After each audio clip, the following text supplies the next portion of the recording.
if the president does impose the tariffs next week, will you try to block those tariffs? Well, what I'm telling you is we're hoping that that doesn't happen. My honest opinion is that the short-term gain is not worth the long-term pain. It would be my hope that that they're going to work out things so the tariffs don't go into effect. Hopefully, Mexican government authorities work with our administration over the next 72 hours, and they don't have to be implemented. We have good relationships there. I think if they are able to help us along this border, there will be no tariffs.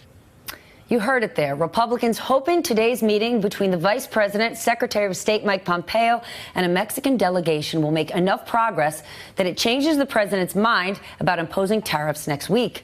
But if it doesn't, Republicans are indicating they might try to block the tariffs from taking effect, an extraordinary act of defiance from lawmakers who have backed the president at pretty much every turn. Well, you're in luck. Two of our fantastic political contributors are here to discuss this and more. Yamiche Alcindor is the White House correspondent for the PBS NewsHour, and George Will, Pulitzer Prize-winning syndicated columnist and author of the new book that you must get, The Conservative Sensibility. Yamiche, you are traveling with the president. He was pretty aggressive yesterday. He said Republicans would be foolish to oppose him, and he reminded them of his very high approval rating. They don't seem to be backing down. Is the White House taking the threat from those Republicans seriously? I think they're hearing Republicans out, but the president really feels as though he's not just the leader of the Republican Party, but he's also the person who's really the keeper of the loyalty of the constituents that a lot of these Republicans in Congress are representing and serving. So the president is really saying, if you want to get into this fight with me, go ahead and try. I dare you to come with me or come at me, because essentially I think that I will be the one that's right here. Because what's central to this, of course, is the president's really making immigration the signature part of his presidency and his campaign. The thing that the president should, of course, keep in mind is the Republicans on the Hill have really kept very close with him through health care, through scandals, through all sorts of controversies. So when you see now this united front of Republicans basically pushing back on the president, that's not something we've seen in a long time. And I think the president, that might not be sinking into him just yet. Except, of course, the Republicans did not give him the money for the wall when they had control of Congress. George, what's the political calculation for these Republicans who are concerned about the tariffs, what it's going to do to their home states versus going against the president? He's very popular. Well, what we're seeing today, decades late, is a faint flicker of a pulse in an otherwise dormant institution of Congress. I'll believe it when I see it about this revolt. You say they didn't give him the money for the wall, so he declared an emergency, repurposes the money from somewhere else, and they vote to acquiesce in it. So the idea that a revolt is an accomplished fact, I do not believe. But there are senators. For example, Rob Portman of Ohio says, all right, if there's a threat to national security from a plague of imported Volkswagens, then why have the Commerce Department declare national security criteria? Why not have the Defense Department? They wouldn't pass that because they said the president will veto it. And in its current supine condition, the Senate says we don't want to do anything that the president would disapprove. Pat Toomey of Pennsylvania is another person saying, look, for years now, under both parties and under presidents of both parties, Congress has been spinning off powers, delegating to the executive branch powers that it has no right to delegate.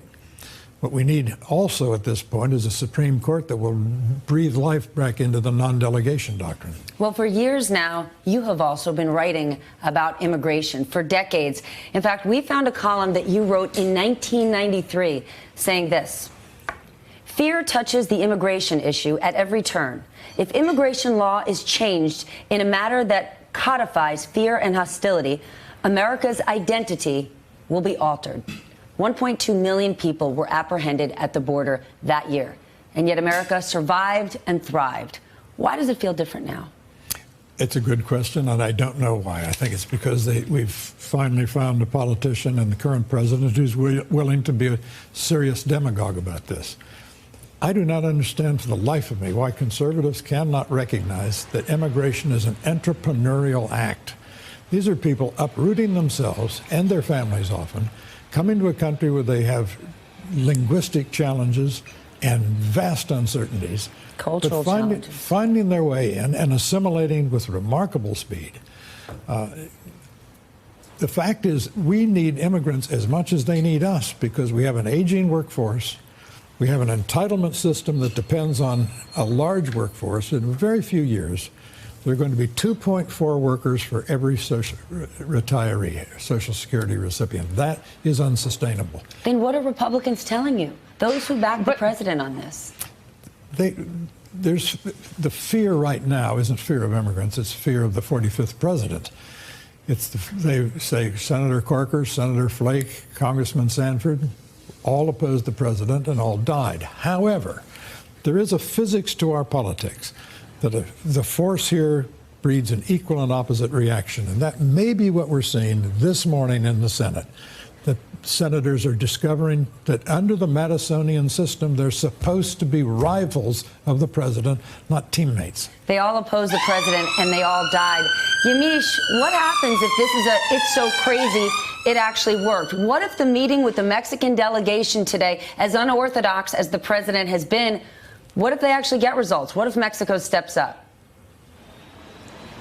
Well, I think I want to say two things. George Will was talking about this idea of why can't conservatives understand that immigration is something that helps the country thrive. I would say organizations like the NAACP and Democrats that I've talked to say it really comes down to race. There's a changing face of America. There are more people of color being born, more immigrants of color coming to America. And as a result, there is this fear, at least some Democrats and people that I've talked to think it's really born out of racism, that people don't want to see their neighborhoods and their families change. The other thing I'll say is when it comes to the Mexican government, there might be some progress in these talks with Secretary Pompeo and Mexican officials, but it's really key to say that the American government hasn't set out clear goals for what Mexico can do to try to avoid these tariffs. They haven't said if apprehensions go down by 5% or if border arrests go down by 10%, we can work on this. They haven't said that. So as a result, it's really going to be a subjective decision by the American government whether or not they want to work with Mexico and not impose these tariffs. Mexico's not the only place Republicans